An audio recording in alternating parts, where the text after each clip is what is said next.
Good morning, everyone. What a great morning to build bridges, huh? I want to welcome everyone today to the start of what's going to be a tremendous construction season at the Rhode Island Department of Transportation. I want to welcome our new governor, Dan Mckee, Senator Jack Reed, Senator Sheldon Whitehouse, Congressman Jim Langevin, Congressman David Cicilline, the Rhode Island Senate Majority Leader, Michael McCaffrey, Rhode Island House Majority and Floor Manager John Edwards, Providence Mayor Jorge Alorza, and the President of the Rhode Island Building and Construction Trades and Business Manager of Laborers Local 271, Mike Sabatoni. Every one of the people that are here have played an integral role in not only what's happening with this bridge, but the many, many other bridge and highway and other transportation, rail, ferry, transit projects that we're currently doing here in Rhode Island. But today, what brought all of this firepower together under this decrepit bridge is to celebrate the start of the construction season that includes a $265 million project to finally replace this Providence northbound viaduct. It's the busiest stretch of highway in Rhode Island with 220,000 vehicles a day traveling over the northbound viaduct. This project captures everything that the historic roadworks legislation seeks to correct. It has 10 bridges that all need to be rebuilt. It's congested, it's inefficient, and it has safety issues that have never been addressed until now. And we're so grateful to have our congressional delegation here who secured as a team the $60.3 million infra grant that will allow us to finally correct the frightening weave that plagues the State House exit on 95 North. I want to take a moment also to thank the RIDOT project management team, Anthony Pompey, Lou Macarone, Mike Studley, and from Skanska, the contractor for this project, Stephen Del Grasso and Jason Duplessis. The northbound viaduct is only one of 50 projects we will have underway in construction by the end of this construction season. Right now, as we stand here, we've got 34 projects, including 129 bridges that are being rebuilt and valued at about $1.2 billion in construction. By the end of this construction season, that number will increase to 50 projects, and it'll include rebuilding 146 bridges in Rhode Island. This will make a big dent in our inventory of deficient bridges in the state that need repair. In total, these projects are valued at $1.4 billion. Roadworks, it's working. In fact, we received news last week that's an important indicator of the success of roadworks. Last week, the American Road and Bridge Builders Association announced formally that we're no longer 50th out of 50 states in the country with regard to our deficient bridges.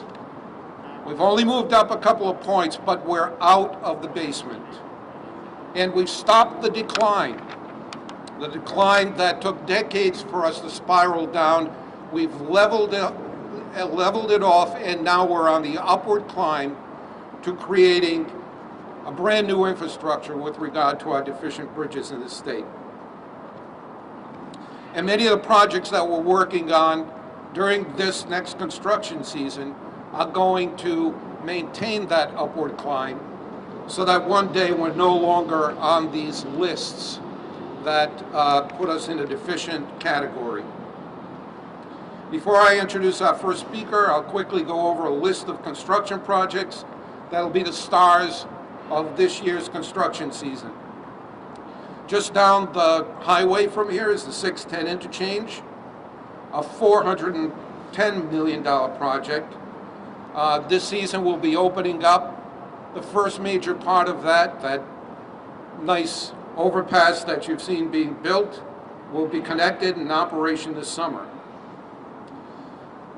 By reducing the footprint, the Henderson Bridge, an $85 million project, not only will reduce its structural efficiency, but will be putting in place new bike paths and pedestrian ways. We'll choose a design-build team this summer for a $70 million Washington Bridge project that includes an additional through lane. And at 37, we're going to ease congestion and improve safety on a critical segment from Post Road to Pontiac Avenue in a $59 million project. In addition to that, work is started on the brand new Pawtucket Central Falls train station and will continue this summer. And that is a $58 million brand new station. It's going to be quite a ride.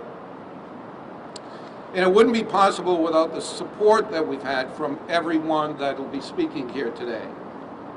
So without further ado, it's my pleasure to introduce the first speaker, our new governor, Dan Mckee.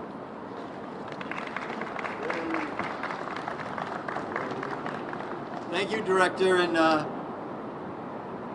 it wasn't long ago where I stood under a bridge like this with you as you were announcing the roadworks program. I was very proud to be standing there as Lieutenant Governor and equally as proud to be here as the Governor. So Peter, thank you for your work and thank you for your entire staff's work for getting this, this momentum that we have. And of course, everybody who's been doing the work, the physical work, we want to thank them as well. It's a great turnout with many leaders here today.